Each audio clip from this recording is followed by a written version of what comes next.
Welcome to the American Red Cross Lifeguarding course. In these videos, you'll observe many of the typical situations you'll encounter as a lifeguard.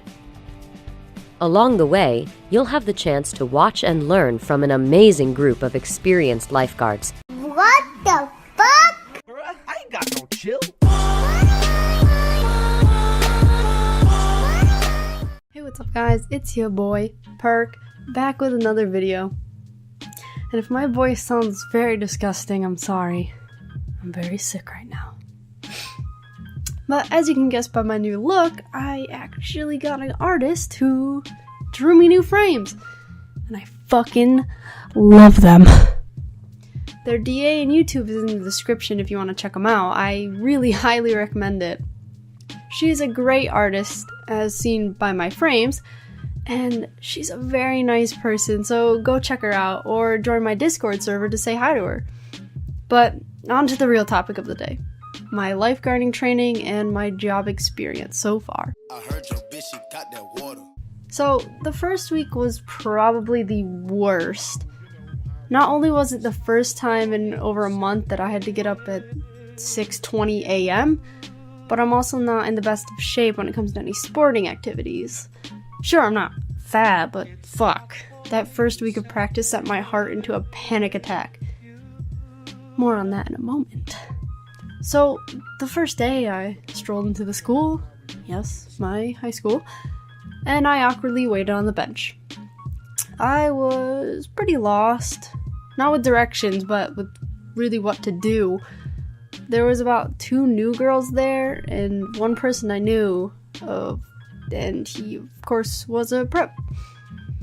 As I waited to go change, I began to get hot and pretty fucking sticky, as the pool room is really hot, and it's always been, but I was just so nervous that I was also sweating, so... But after changing, and mind you, I changed in a large bathroom stall and wear swim trunks and a baggy shirt on top of that, so I'm already staring material, but that wasn't my issue. After changing, we all gathered into the smaller, hotter room as my teacher spoke and began a presentation I showed in the intro. After only a few slides, he told us to get in the water. Our first practice was 2 laps down and back, freestyling, and 2 down and back, breaststroke style. I was pretty much dead after that, by the way, but I digress. Then we had to do this simple test. Tread water for 2 minutes, and retrieve a 10-pound brick from the bottom of the pool and bring it back to the other side of the pool. Easy and not so easy. Treading water was simple. Just slightly kick your legs and keep your head up. We had to do this in my gym class, so it was super simple for me. Then the brick came. I was so nervous about this, as my own brother tried to do it himself and he couldn't. But not only that, but I don't open my eyes underwater, so yeah. Wouldn't you know, I was the last and only one not to do it. Hooray! The rest of the week was pretty alright, other than the practices causing my heart to freak out in the locker room and the fact that I was nervous throughout it. It was okay. For the next 2 weeks, it's basically the same things. Watch a bit of a presentation, warm-up laps, practice whatever we saw in the videos, simple. During these weeks, I learned the basic approaches and assessments both in water and on land. I'm gonna go over them and include some weird-ass footage, so have fun. Entries into the water are slide, the stride, and the compact. The compact is my favorite.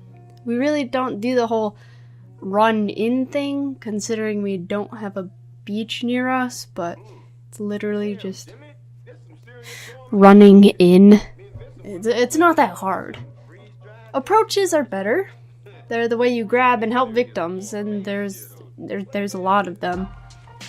Active victim front approach, back approach, distress victim front and back approach, passive victim front and back approach, head, neck, or spinal injury, arm hold, and head grab.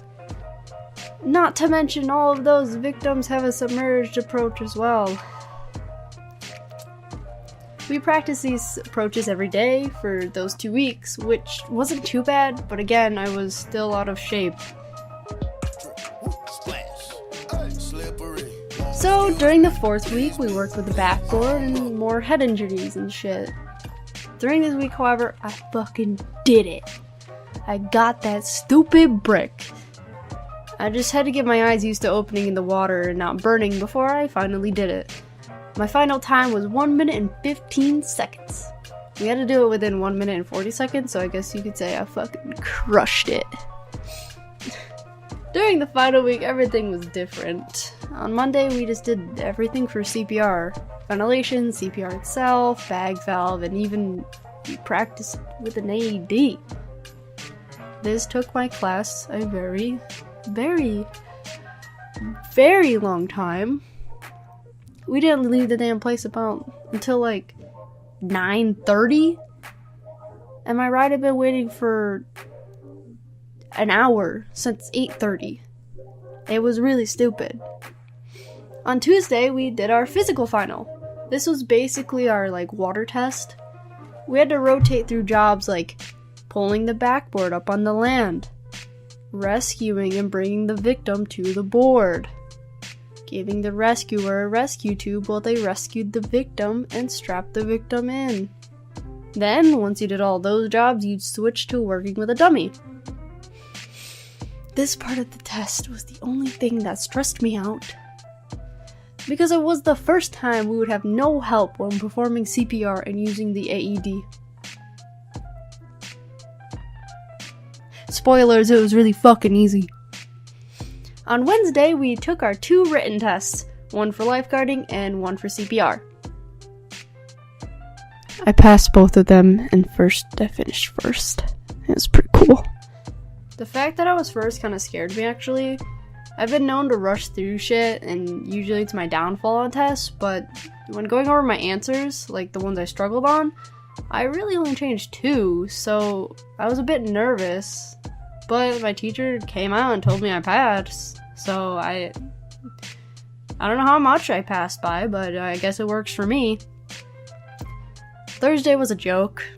We just went in at 6:50 a.m., and he asked me for my email so he could send me my certificate through that. Then I sat and waited until 7:30 for the other teacher who never showed up. So, at the point of recording this, I've already worked for about 4 to 5 days, depending on when this goes up, and I find it very underwhelming. The first day I expected to be trained, and I wasn't. I just kind of sat alone in the sun for 5 hours. The second day I was put on a larger pool that also had a kiddie spray ground during a party. There was 70 people there. The maximum amount of patrons that can be at that pool is 100. Needless to say, I was extra hot, annoyed, and I was very grumpy by the end of that day. The third day was pretty stupid. I went up to the smaller pool to switch out with the guy there, but about 30 minutes later, he came back saying that he wasn't supposed to leave that pool until 3:30. It was 1 o'clock by then. So after a bit of talking to the manager, I was taken back to the larger pool with the spray ground, only to see my mom there. My mom does work there too, but she wasn't supposed to be doing lifeguarding.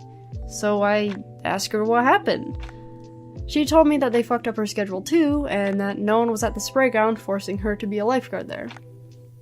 So we hung out at the pool for a bit, and one of us could go out and do whatever we wanted because we had a backup. It was fucking great. We didn't have enough hours to qualify for breaks, so being able to get a drink or use the bathroom whenever was pretty cool. And it was really hot, so yeah, it came in handy. But once I settled down, my mom went home, seeing as 2 people weren't needed for watching 4 people. Overall, it was a really weird day. And finally, on the day that I'm recording this audio, barely anyone was at the pool all day today. It got to a point where I got to go home early because no one had came to my pool for a whole hour, and I only had an hour left, so yeah, it was slow. But I mean, I guess it is Monday, so I kinda should have expected it.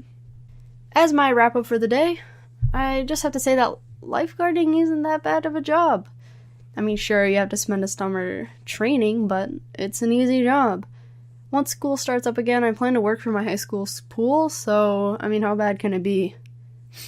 Anywho, thank you all for watching and supporting me. That last video was a bit stupid for me to make, but, you know, I'm all good now, so all your support is really much appreciated. So, yeah, I'll definitely see you guys in the next video. Bye!